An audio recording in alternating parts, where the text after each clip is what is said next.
pse nuk e jep të dhënat personit çka ke fol, çka ke thënë?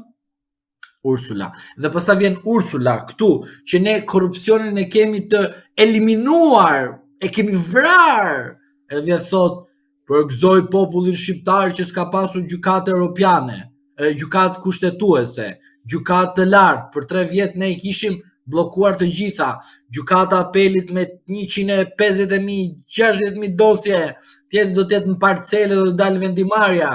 Në shkallë të parë prit derisa të tërbëhet e gjithë Shqipëria, edhe ju më thoni mua që të gjithë këta të huajt përgëzuan zotin Rama.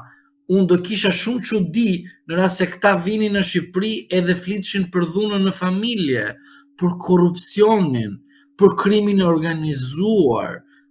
Kjo do të ishte çudia më e madhe, por çfarë për përgëzime, edhe unë të çoj edhe armikut ose kundërshtarit them, gëzuar edhe 100. A e besoni ju ndonjëherë këtë? Prandaj të lutem, këto janë formalitete të cilat për mendimin tim janë kot sa për sy e faqe dhe samiti në Shqipëri që u bë ishte për Ukrainën, nuk ishte për Shqipërinë. Po thjesht ne na pëlqen që çfarë gjë që shkëlqen është edhe flori dhe marrim paket këtë, edhe kur vjen fatura pastaj paguajmë vetëm ne, se Edi Rama thot përgjegjësia është individuale. Pse ju nuk reaguat? Heshtët. Heshtja është përgjegjësi. Për të qenë saktë dhe korrekt, në fakt po lexoja që Asambleja Parlamentare e Këshillit të Evropës do të mbahet datë 23 qershor që do të shqyrtojë zgjedhjet në Shqipëri, pasi do të paraqitet edhe një raport vëzhgimi nga një prej deputetëve italian. Jo, me datën 4 do bëhet diskutimi, pastaj që do bëj asambleja është gjë tjetër. Okay. Po është një takim para prak për datën 11 maj. Ja ta gjej tani se më nisën, do ta nis pastaj ta publikosh ta kesh. Është diskutim në Parlamentin Evropian. Po është datën 4 I 6, mos gaboj, po ora duhet të jetë 11, mos gaboj diçka e tillë, se më sollën kështu në, do ta nis pastaj ta publikosh. Zoti Zhlima, për të mbetur sërish te qëndrimi I Shteteve të Bashkuara të Amerikës, Departamenti Amerikan I Shtetit ka adresuar një mesazh të fortë kundrejt vendeve evropiane ku bën pjesë edhe Shqipëria, në një mesazh ku thekson se minimi I proceseve zgjedhore vendos në rrezik partneritetin strategjik transatlantik midis Europës dhe Shteteve të Bashkuara të Amerikës. Në këtë rast, zgjedhjet e 11 majit a e kam vendosur në rrezik këtë lloj partneriteti dhe çfarë kërkon të adresoj konkretisht ndaj klasës politike shqiptare përmes këtij mesazhi Departamenti Amerikan I Shtetit? Unë, siç e dini ju, kam kundërshtime për ndërkombëtarët. Siç të jenë amerikan, europian dhe çdo në kombësie tjetër nuk më intereson. Unë rrezikun ndaj Partisë Socialiste e them për 83 mandate. S'është rrezik për Partinë Socialiste. Tani, a ndryshojnë politikat e brendshme të një shteti dhe pastaj reflektojnë ato politika në sferën ndërkombëtare, kjo është gjë tjetër, unë nuk mund të futem dhe të analizoj.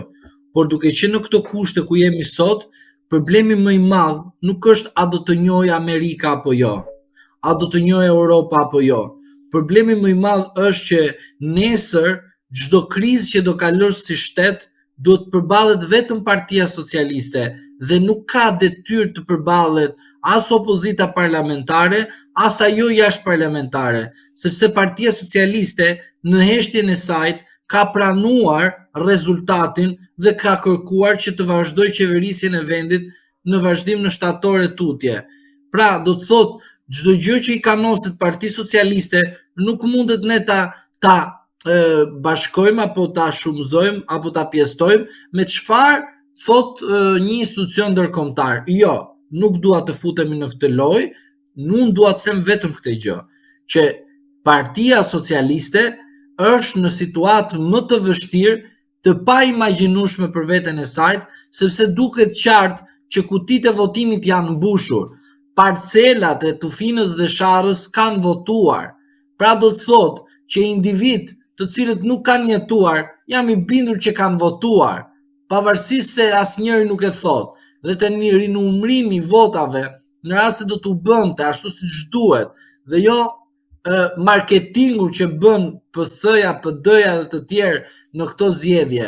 Unë mendoj që e gjithë kjo situatë që do të kthehet në një situatë anormale, po në një kohë të gjatë për Partinë Socialiste, do duket qartë që Partia Socialiste do pendohet pas shumë vitesh nuk flas tani nesër. Të gjithë janë të gëzuar nga këta, të cilët kanë fituar.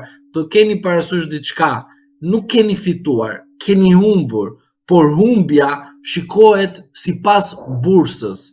Pra, në rast se ju keni parë bursën ndërkombëtare, fillon me një nivel.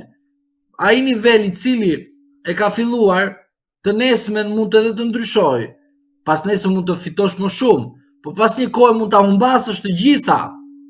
Pra do të thotë Partia Socialiste përfutet në bursën më të keqe të jetës së saj ekzistenciale në hartën e Republikës Shqipërisë.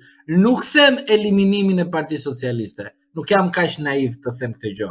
Po them rrezikun që i ka noset Partisë Socialiste, se me ikjen e dy faktorëve kryesor rreth vetes, pushtetit dhe paras, duhet të keni parasysh që këto 83 mandate do të jenë për Partinë Socialiste mallkimi më i madh, më i rënd, dhe madje socialistët pas shumë vitesh që janë komunista një pjesë e tyre, nuk do duken që të flasin kaq shumë për partinë e tyre, pavarësisht se tani kanë dalë edhe po lulëzojnë nga cili aspekt që kanë marrë pushtetin, pra duke e vjedh pushtetin, se me meritokraci socialistët nuk merrnin aq mandate.